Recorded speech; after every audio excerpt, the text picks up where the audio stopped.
Avatar Meher బాబా సంక్షిప్త జీవిత చరిత్ర ఆగమనం నిరాకార నిర్గుణుడు అఖండ సచ్చిదానంద స్వరూపుడు అనంతుడు శాశ్వతుడు అయిన భగవంతుడు ధర్మము క్షీణించి అధర్మము ప్రబలినప్పుడు ఆయా కాలమాన పరిస్థితులననుసరించి పృథ్వీపై అవతరిస్తూ ఉంటాడు. ప్రపంచ మతములన్నీయు సృష్టిలో భగవంతుడు ఒక్కడే అనియు ఆయనే ఈ సృష్టి అంతటికీ తండ్రి అనియూ చెప్పుచున్నవి. ఆ తండ్రిని నేనే అని బాబావారు తన దివ్యాధికారముతో నుడివిరి. సనాతనుడైన ఆ పరాత్పర పరబ్రహ్మ మరియొక్కసారి దేహదారి అయి అవతార మెహర్ బాబాగా మన మధ్యకు వచ్చారు. జననం భారతావనిలో మహారాష్ట్రలోని పూనా నగరంలో షెహెర్యార్ ముండేగర్ ఇరానీ, షిరీన్ బాను అను పార్షీ దంపతులకు ద్వితీయ సంతానంగా 1894 ఫిబ్రవరి 25వ తేదీ ఉదయం 5 గంటలకు పూనాలో డేవిడ్ సనూన్ హాస్పిటల్లో జన్మించాడు మేర్వాన్ బాబా. బాల్యం మేర్వాన్ జన్మించిన కొద్ది నెలల తర్వాత షిరీన్ బాను వారి ఇంటి ద్వారము వద్ద మేర్వానన్ను ఎత్తుకుని నిల్చుండిన తరుణంలో ఒక సుందర దేవతామూర్తి ప్రక్కనే ఉన్న బావి మధ్యలో నుంచి ఆకుపచ్చని చీరతో, చేతికి ఆకుపచ్చని గాజులతో, చేతిలో హారతి పళ్ళెంతో వచ్చి ఆ బిడ్డనని తనకు ఇమ్మని ఆజ్ఞాపించినట్లుగా ఒక స్వప్న దృశ్యమును షిరీన్ బానుగాంచి తన భర్తయగు షెహెర్యార్జీకి చెప్పినది. మేర్వాన్ సుమారు 11 నెలల ప్రాయములో నుండగా ఒక గొప్ప విచిత్రము జరిగినది. షిరీన్ బాను వారి ఇంటి బయట ఒక చెట్టునకు ఊయలలో మేర్వాన్ని పరుండబెట్టి తన ఇంటిలో పనులు చూచుకొనుచున్నది. ఇంతలోనొక నల్లని త్రాచుపాము ఎచట నుండియో ప్రాకుతూ వచ్చి ఊయలలోనున్న బాలుని దేహమునకు చుట్టుకొన్న తరుణంలో బాలుడు మేర్వాన్ ఆ పాముతో ఆడుకొనుచుండుటగాంచిన తల్లి భయముతో కేకలు వేయగా ఆ త్రాచుపాము అదృశ్యమైనది. ఇది అంతయు అవతార పురుషుని దివ్యలీలకు తార్కాణము. విద్యాభ్యాసము మేర్వాన్ 1911 సంవత్సరం సెయింట్ విన్సెంట్ రోమన్ క్యాథలిక్ హైస్కూలులో మెట్రిక్యులేషన్ పాసై పూనాలోని దక్కన్ కాలేజీలో కాలేజీలో ఇంటర్మీడియట్ క్లాసులో చేరెను. మేర్వాన్ క్రికెట్ ఆటయనినా, గోళీలు ఆడుటుటయనినా, గాలిపటములు ఎగురవేయుటయనిన చాలా ఇష్టపడేటివాడు. కలియుగమున ప్రేమావతారుడైన శ్రీ మెహర్ బాబా అవతరణానికి హజరత్ బాబాజాన్, శ్రీ నారాయణ మహారాజ్, శ్రీ తాజుద్దీన్ బాబా, శ్రీ షిర్డీ సాయిబాబా, శ్రీ ఉపాసనీ మహారాజ్ అను పంచసద్గురువులు కారణభూతులైనారు. జనవరి 1914 సంవత్సరంలో ఒక రాత్రి మేర్వాన్ బాబాజాన్ కలుసుకొనుటకు వెళ్ళెను. ఆమె హస్తములు తీసుకుని ప్రేమపూర్వకముగా కన్నులు కద్దుకొని ముద్దిడినాడు. అప్పుడామె మేర్వాన్ నొసట చుంబించింది. తదువరి మేర్వాన్ ఇంటికి వెళ్ళిపోయినాడు.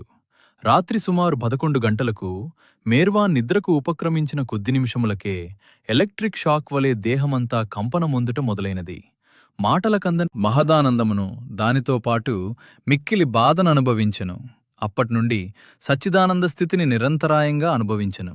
9 నెలలు బాహ్య చైతన్య శూన్యుడై మతి చలించిన వాని వలెనుండగా తల్లిదండ్రులు ఎన్నో వైద్యములు చేయించిరి.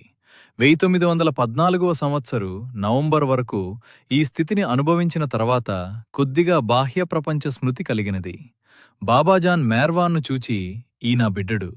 కొన్ని సంవత్సరములు గడిచిన తర్వాత లోకమునందు ఆధ్యాత్మికముగా అధిక ఖ్యాతి గడించి లోక కళ్యాణము చేకూర్చును అని ప్రకటించింది.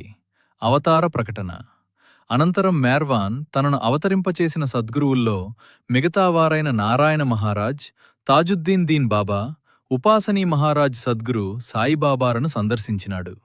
నద్గురు సాయిబాబా మేర్వానును ఓ పర్వర్దిగార్ అని సంబోధించెను.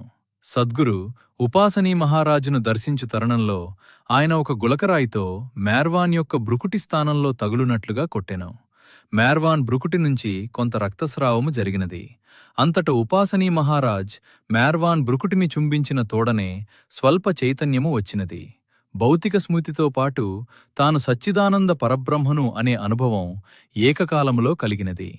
1921 డిసెంబర్ నెలాఖరునకు సద్గురువు కటాక్షము వలన సామాన్య మానవ చైతన్యమును తిరిగి పొందగలిగెను. ఇప్పుడు మేర్వాన్లో ఏకకాలమున అటు అనంతమగు బ్రహ్మ చైతన్యము మరియు ఇటు సంపూర్ణమగు సృష్టి చైతన్యము కలిసి విశ్వాత్మక చైతన్యమై ప్రకాశించినది. మేర్వాన్ బాబాజాన్ అనంత ఆనందమును, షిర్డీ సాయిబాబా అనంత దైవశక్తిని, ఉపాసనీ మహారాజ్ అనంత జ్ఞానమును ఆవిష్కరించిరి. శ్రీ నారాయణ మహారాజ్, శ్రీ తాజుద్దీన్ బాబా మేర్వాను భగవంతునిగా లోకానికి ప్రకటించిరి. ఉపాసనీ మహారాజ్ తన శిష్యులందర్ని పిలిచి, నా సర్వశక్తులు మేర్వాన్నకు దారపోసితిని, నా ఆధ్యాత్మిక ధనాగారపు తాళపు చెవి కీతడే సర్వాధికారి అని చెప్పెను. మీరందరూ ఇక మీదట అతనినే ఆశ్రయింపుడు అని శిష్యులకు చెప్పెను. ఒకరోజు రాత్రి ఉపాసనీ మహారాజ్ మేర్వానునకు చేతులు జోడించి నమస్కరించి, మేర్వాన్, నీవు అవతార పురుషుడవు, ఆదిశక్తివి అని ఉద్ఘాటించిరి. తదువరి మేర్వానన్ను మెహర్ బాబా అని ఆయన శిష్యులు పిలువదొడగిరి. మెహర్ బాబా అనగా ప్రేమపిత అని అర్థము. ఈ విధముగా మేర్వాన్ మెహర్ బాబా నామంతో విరాజిల్లినారు. అప్పటినుండియూ తన విశ్వ కార్యక్రమమును చేయమొదలెడినారు. బాబా అఖండ మౌనం. 1925 సంవత్సరం జులై 10వ తేదీ నుంచి లోక కళ్యాణార్థమై బాబావారు అఖండ మౌనమును ప్రారంభించి తన అవతారము చాలించే వరకు కూడా అఖండ మౌనములోనే ఉన్నారు. మస్తుల సేవ. బాబా యొక్క అవతార కార్యక్రమంలో మస్తుల సేవ ఒక ప్రధాన ఘట్టము. నవజీవనం. అవతార్ మెహర్ బాబా వారి అవతార కార్యక్రమంలో మరొక ప్రధాన ఘట్టం నవజీవనము. దివ్య సమాధి. బాబా తన భౌతిక శరీరమును 1969 జనవరి 31వ తేదీ మధ్యాహ్నం 12:15 త్యజించారు. జనవరి 31 నుండి ఫిబ్రవరి 7 వరకు బాబా పవిత్ర దేహాన్ని ప్రాక్ పశ్చిమ ప్రేమికుల దర్శనార్థమై సమాధిలో ఉంచి చివరికి ఫిబ్రవరి 7న 12:15 మెహరాబాద్లో నిక్షిప్తపరిచారు. నాటినుంచి మెహరాబాద్ ఒక పుణ్యక్షేత్రమై సర్వమత సమ్మేళనమునకు కేంద్రముగా వెలసియున్నది. ప్రపంచ నలుమూలల నుండి ప్రేమికులందరూ ఇక్కడకు చేరి తమ ప్రియతముని దివ్య సందర్శనము చేసుకొనుచున్నారు. ప్రతి ఒక్కరూ జీవితంలో కనీసం ఒక్కసారైనా ఆ దివ్య ప్రియతముని సమాధి దర్శనము చేసుకుని బాబా ప్రేమాశీస్సులు పొందుదురుగాక. మెహరాబాద్ మహారాష్ట్రలో అహ్మద్నగర్ పట్టణమునకు 5 కిలోమీటర్ల దూరముననున్న ఆరన్గావ్ గ్రామ పరిధిలో గలదు. అవతార్ మెహర్ బాబా నిజామాబాద్ సెంటర్.